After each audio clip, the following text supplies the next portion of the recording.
You may begin, and I am recording this webinar.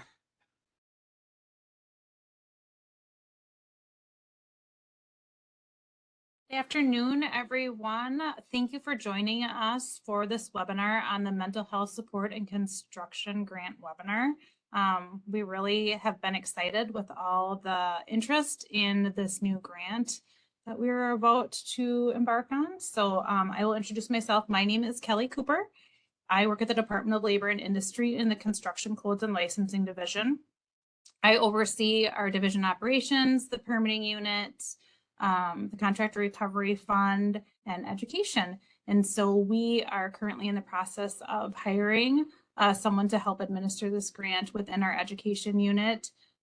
They will eventually be the point of contact for the grant, but until then, I will be working with all of you, and I will let Annie introduce herself really quickly. Sure thing. Good afternoon. Thank you so much, everyone, for joining us this afternoon. My name is Annie Welch. I have the privilege of supporting Kelly in the launch of this grant program. I direct the Projects and Planning Unit at Labor and Industry, so really enjoy getting to support with grant-related items. So we will start with our first slide. This grant, the funding and how this came about was we received $1 million, a one-time funding over 2 years from the Minnesota legislature to promote mental health in the construction industry. The grant is aimed to implement mental health initiatives specifically targeted towards the construction industry. The goal is to build a safer, healthier job site by supporting mental health wellness for Minnesota's construction workforce. Having better health for the construction workers will improve job sites in multiple different ways. And so we're looking at it will improve focus and decision making, reduce substance abuse potentially, as well as will create stronger teams, lower absentee rates, and create a culture of caring. So those are all things that are at the forefront of us supporting this grant work and addressing the issues within the construction industry. This grant exists to address the critical need in construction. I was unaware of this until the last year that the construction industry faces higher rates of suicide than the general population. Workers often experience chronic stress due to long hours and a culture that discourages kind of seeking help. Mental health challenges are underreported and undertreated in this field significantly. So this grant is aimed at reducing the stigma around mental health, promote access, support organizations that serve the construction industry, and help foster a safer, healthier job site. Next slide, Lindy. What the grant supports is we're looking for RFPs that suggest like outreach and engagement programs to raise awareness and reduce stigma. We're hoping that we have some applicants that speak to multilingual resources tailored to the needs of a diverse construction workforce and addresses worksite-based strategies that promote mental well-being and prevent crisis. Additionally, we would be interested in some peer-led programs and training in suicide prevention and intervention. Next slide, Lindy. Our intended outcomes are measurable improvements in mental health to support across Minnesota's construction workforce. We're looking at reducing the stigma around seeking help and talking about mental health within the industry. We're looking for improved access to culturally and linguistically appropriate mental health resources, as well as stronger peer support networks and suicide prevention capacity on the job site.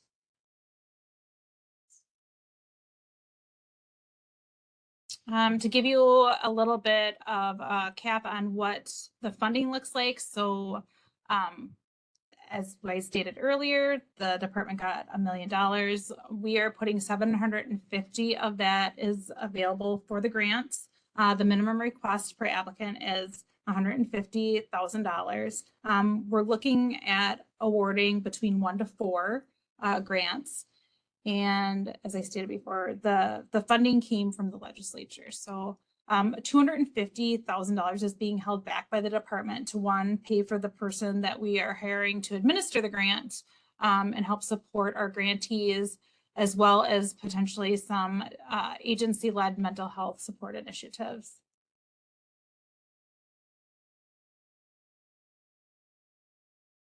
So the available funding, the distribution timeline is listed above. I'm not going to read it for you, but the period begins February 1st, barring any issues with contract execution, and will end December 31st of 2027. There is a continuation option of up to 30 additional months based on performance and funding availability. It's important to note that funds may be distributed in installments based on fiscal year allocations. Partial awards may be offered. Applicants will have the opportunity to revise work plans accordingly. These are key dates and timelines for this project. So as you know, the RFP posted on October 10th. Questions are due by November 7th. Applications are due by November 14th. We will begin the review of the applications November 21st. The pre-award risk assessment will happen December 7th. Awards will be announced by December 31st. And the grant starts dates, again, would be February 1st of 2026, and the end date would be December 31st, 2027. We've had a lot of questions on who can apply for the grant. Some eligibility factors are organizations must be registered and in good standing with the IRS and the Minnesota Secretary of State. Organizations must demonstrate the ability to implement programming to support mental health in Minnesota's construction industry. We wanted to clarify that both nonprofit and for-profit organizations are eligible to apply. A wide range of organizations, including trade associations, unions, mental health providers, and construction-related businesses, are highly encouraged to submit proposals, provided they meet the eligibility criteria. Some priority activities. This grant program seeks to support mental health and prevent suicide in the construction industry through developing and implementation of outreach and engagement programs. Applicants can achieve desired outcomes through a variety of activities. Eligible activities may include, but are not limited to, create and distribute resources in multi-languages, such as brochures and website content, to support mental health and reduce stigma and enhance mental well-being. They can create industry-specific materials to complement existing prevention and crisis intervention resources. They could potentially establish a peer-led program in prevention and crisis response training that is tailored to the construction industry. These strategies directly support the grant's goal of promoting mental health and preventing suicide. And next up, I will move over to Annie, and she will continue the presentation. Brilliant. Thank you so much for the key overview, Kelly. We are really just inspired that so many of you were able to join us today, and even more had signed up to join us. So we know that this is a pretty critical area in the construction industry, and just the variety of folks who applied or intended to join us just speak to that there is a growing movement to ensure we're supporting people really holistically with mental health at the forefront. So my goal at this point is to help walk through some of the nitty-gritty with how we make grants. For any of you who have experience with grants that are administered by the state, we do have some various requirements and protocols. You all as taxpayers may appreciate that we're very cautious and diligent about how we administer grant funding. So once we receive applications, and again, want to note that this is relatively new territory for our agency, we will convene a committee to review those applications. We will provide scores for those applications with the breakdown that you can see on this slide. So a developed work plan will be eligible for up to 20 points. And what we're looking for is a really clear, realistic timeline of those major activities. any roles that partners will play, and kind of an overarching what you anticipate the outcomes of your project being. In tandem with that, we will award up to 20 points related to measuring the success and outcomes that are listed in that proposal. So how you plan to collect any data so we can measure impact. And the challenge that we had with writing the request for proposals is that we wanted to provide some ideas of what we thought would be appropriate, but also wanted to leave it open and available for ideas that may be out in the industry, in the community, so that we could do a nice job of allowing for some creativity and not kind of create too many boxes or too many barriers. We will also offer 15 points for the organizational capacity. So we really just do want to see that the organizations to whom we award funding are able to sufficiently staff the project. That's a really tricky thing to land on. So that's pretty important for any grant, especially one with a mission that's this critical.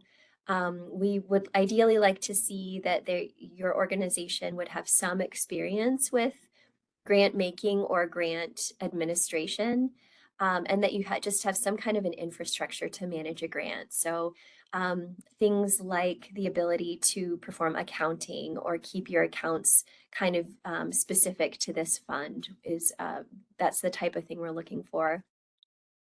And then I think what many attendees today will be interested in is that program collaboration. So if there are any proposed partnerships, that will be eligible for up to 15 points as well.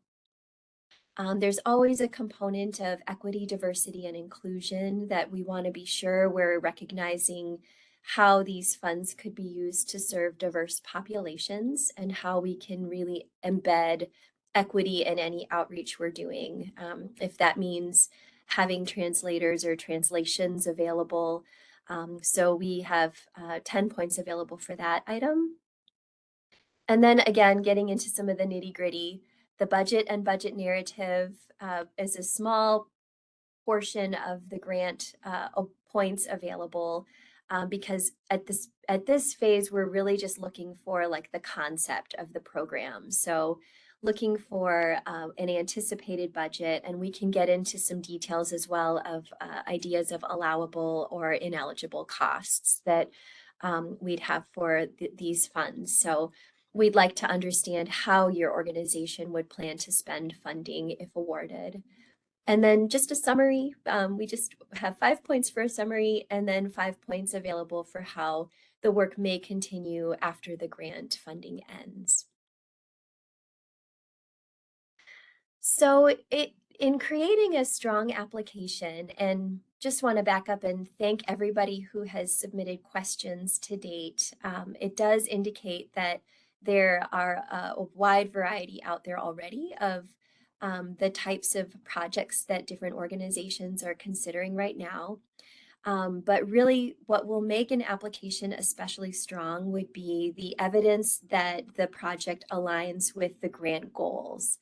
So taking a peek at the request for proposals itself, we lay all of that out in pages 4 and 5 of the request for proposals, that the priorities really are that we're looking to create and distribute resources. We're looking for industry-specific materials, potentially establishing peer-led programs. Those types of goals are the types of things we're looking to award funding to support. Be really specific about who you plan to serve and how, and then of course the why. We're all here because of the why. We want to ensure that workers in our construction industries in Minnesota are getting support they need because we're recognizing more and more just how critical mental health support and suicide prevention are for these workers. A strong application will also show that your organization or your team is ready and capable of administering the grant. And your application, what would make an application particularly strong would be including goals that are measurable, and again, those realistic timelines, noting that February of 26 through December of 27 is a relatively brief timeline, but we do anticipate that that period of performance could be continued. So this is again where we're really looking for sort of a co-led process. We've created what we hope is a good framework for this grant, and we're hoping for proposals that will help really fill in those key details. And then finally, strong applications will demonstrate the ability to collaborate, and that will have a strong impact in the construction industry. So the materials that are required, this is laid out in our request for proposals and in the exhibits on our website. But the application form is kind of that key thing that is the proposal that outlines your entire program. So that's really fundamentally and programmatically probably the most important component. But then we do need a series of exhibits. I often don't care for the word exhibit in this context, but we'll go with what we've got. So Exhibit A lays out capacity, basically what your capacity is as an organization. Exhibit B lays out that you have not been debarred. You have not been debarred. Yes, those are the words we're looking for. So we want to make sure that organizations were not suspended or debarred by the Minnesota government or the federal government. We do need to see an evidence of good standing, so proof of that registration with the IRS and the Minnesota Secretary of State. For Exhibit D or E, this is an either or, so we do need any nonprofit applicants to complete Exhibit D and for-profit applicants to complete Exhibit E. And we do want to emphasize that both are eligible to apply for these funds. Then Exhibit F has to do with ensuring no financial crimes. So confirming that principals have not been convicted of a felony financial crime in the past 10 years. So unfortunate that we have to take care of many of these, but we do. So these are all the dots that all the I's we dot and the T's we cross. And then additionally, we would require an affidavit of non-collusion. So making sure that your proposal was and that your organization plans to operate independently, and then any partnership letters, or if there are matching funds, we would need to see a letter confirming that commitment as well. And then finally, equal employment opportunity policy. So I know this is a list. Once you get into them, they're not as lengthy as they might sound, but these are the types of things that we do need to see to grant taxpayer dollars responsibly. Thanks, Lindy. You're anticipating all of the changes here. So I'll take a breath and just note, if you have questions along the way, please do put them in the chat. We are working very hard to answer all of the questions that have come in already, and would like to give very careful consideration to questions as they come in. So please drop them in the chat. I'm seeing a few come in, so thank you. We will not answer those live, but we'll answer them in writing so that everyone can see the questions and answers at the same time. So just a note about eligible expenses. These are the 6 key cost categories we're looking at. Personnel is usually that top line item, because we do want to recognize that human power is required to run good programs, and we want that to be a portion of what is funded with these grant dollars. We can cover the cost of travel in state. We can offer support for supplies and materials, so that would include any officer training materials that are used in any outreach or education. That may kind of overlap a bit with communications and outreach, because we recognize that those activities are similar, so we can talk about how to break those apart if we need to. Contractual services, it's very possible that an organization may need to subcontract with another organization or two. Things like developing training or developing websites, those are the types of activities that may need to be contracted out. And then finally, we do offer support for administrative costs for your organization, recognizing that we got to keep the lights on. So we can award up to 10% of a grant budget to cover those types of costs. Hopefully these don't come as a surprise to anyone, but expenses that would be ineligible for these grant funds include any direct payments to program participants. That is would be kind of contrary to developing a program that could benefit the whole. Any fundraising activities are not eligible. Obviously, lobbying or political contributions are not eligible. Any out-of-state travel would not be eligible. We're not going to pay for parking or traffic violations. I always feel funny saying that, but that should go without saying, but we do just need to put that up front. Any bad debt, late fees, or contingency funds, again, a little embarrassed to say it, but it has come up in the past. And then anything that is funded out of a different source, we won't cover the same expense twice. So our fearless leader in this project is really Kelly. She's our key contact, but know that we have a team working here over at Labor and Industry to support the launch of this funding program. So she has been a real rock star with getting this program up and out the door. So I'm a little self-conscious because I don't like hearing my own voice this much, but we do have a list of 16 questions that have come in already that we'd like to provide responses to here while you're all here. These will be posted on our website, I believe later today. We're working on getting everything formatted and posted. So question 1. Is a company eligible to apply if they are not registered with the Minnesota Secretary of State? No, organizations must be registered and in good standing with both the IRS and the Minnesota Secretary of State. Question 2, has this grant been previously awarded? No, this is a new grant. This is a new effort. No previous contracts were awarded. Must applicants be able to support workers statewide? So thank you for this question because this was a correction that we made after the initial post of the request for proposals.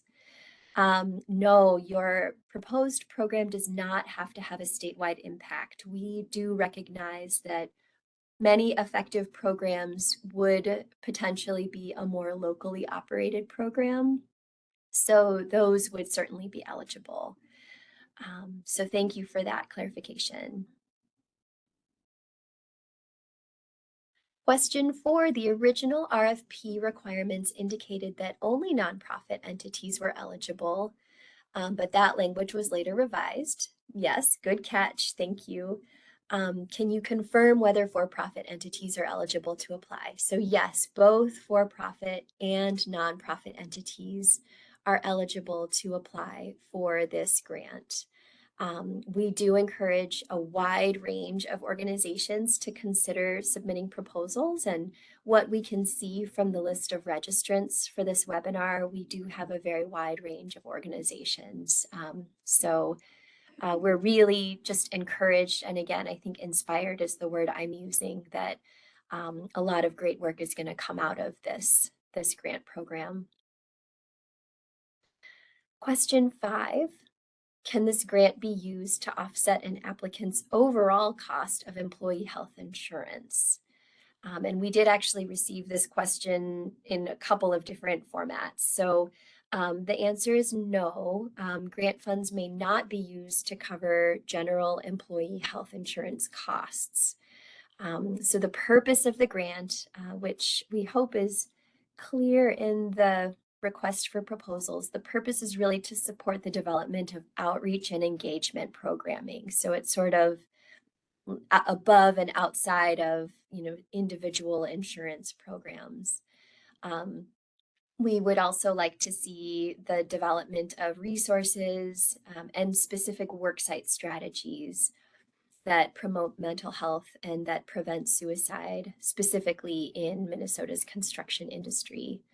And if I can provide one example of a worksite strategy, I recently heard about an organization that in the construction industry that has a procedure, a seemingly very simple procedure that if an individual does not show up at work and does not call into work, they have a practice of contacting that person. They reach out and they call that person. And what we've learned is that through that simple procedure, they were able to prevent 5 suicides last year. So 5 people who were very close to taking their lives were essentially interrupted and supported so that they are still here today. So that's a very promising practice that we'd like to see more of. Some additional questions. So question 6, could we establish a supplemental fund to assist employees with their deductible or any out-of-pocket expenses that are specifically related to attending appointments for mental health support? And that also is not really an intended use. So no, grant funds may not be used to cover individual medical expenses, including deductibles or out-of-pocket costs. The grant is intended to support broader mental health initiatives, again, such as outreach, education, resource development, and worksite strategies that promote mental well-being and prevent suicide in Minnesota's construction industry. And then question 7, is it allowable to use the grant to offset the cost of paid time off for mental health days, covering both the employee's wages and a company's lost productivity from the employee's absence? Well, that seems like a pretty amazing thing to implement. Unfortunately, we cannot use this particular grant for that use. So the purpose of the grant is to fund outreach, engagement, and resource development efforts that promote mental health and prevent suicide in Minnesota's construction industry. So it's not intended to reimburse wages, PTO, or productivity losses. Okay, team, thank you for your patience. I feel self-conscious that I am reading questions and answers, but we will carry on because we do want to be really clear about the intended use of these funds. So Annie, do you want me to take over? if you don't mind, I think a change of voice would be great. Okay. Thank you, Kelly. Yep. Question number 8. Can this grant be used to pay employees' wages or compensation to the company for lost productivity while an employee is on FMLA, mental health related or parental leave? Again, unfortunately, the answer to this is no. Very similar answer to the previous questions. And these answers are going to be posted, so I'm probably not going to read all the way through all of the answers when they are very similar. So we're going to move on to question number 9. We employed skilled trades professionals such as heavy equipment operators, painters, pipe fitters, machinists, mechanics, and electricians. While we currently offer an EAP, Employee Assistance Program, and a general health and wellness program, we are interested in developing a mental health initiative specifically targeted at our employees in the trades. Would we be eligible to apply? Yes. The short answer is yes, you may apply.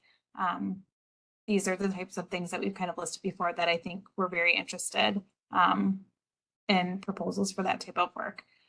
Want to move to the next slide, Lindy? Question number 10. If a group of organizations applies with a single organization as a coordinator, applicant/fiscal agent, do all organizations need to meet all the basic qualifications to be an eligible participant?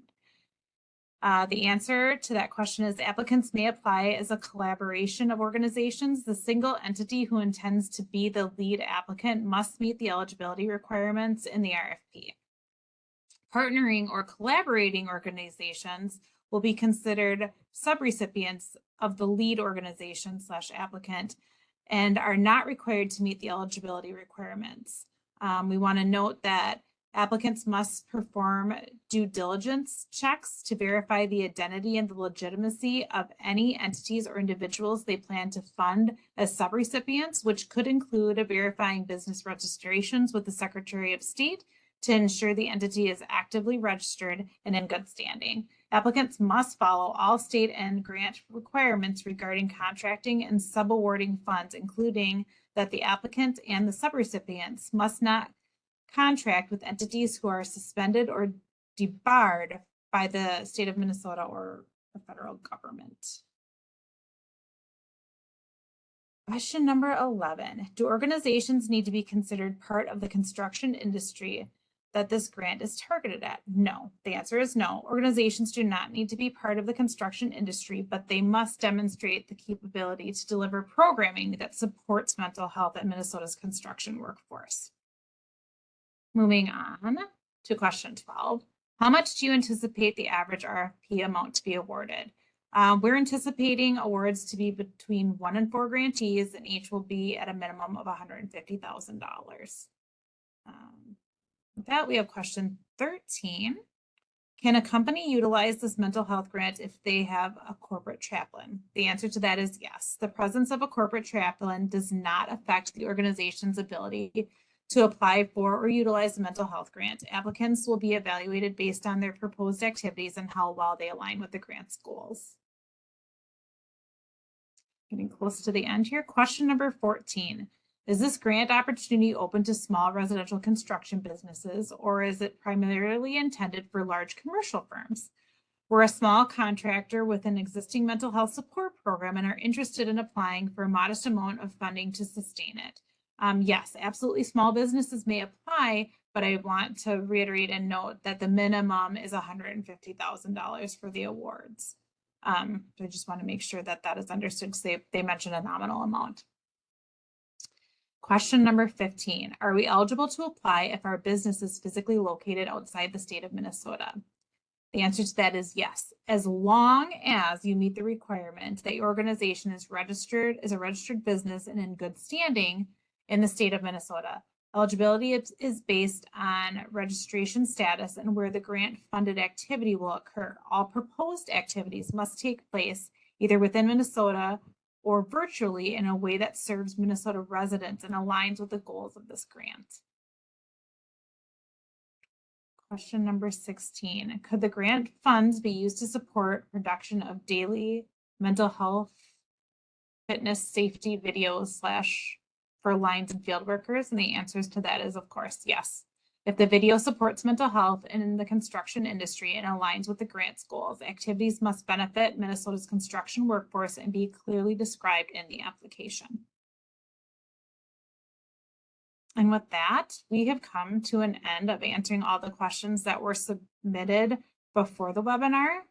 We really appreciate your attendance and your interest in this grant opportunity. We will be reviewing the questions that come in through the chat or that have come in through the chat, and also the ones that are still emailed in, and we will do our best to get those answers posted as quickly as we can. Annie, do you have anything else you'd like to add? No? All right. Well, thanks everybody for your time. Yeah, thank you again.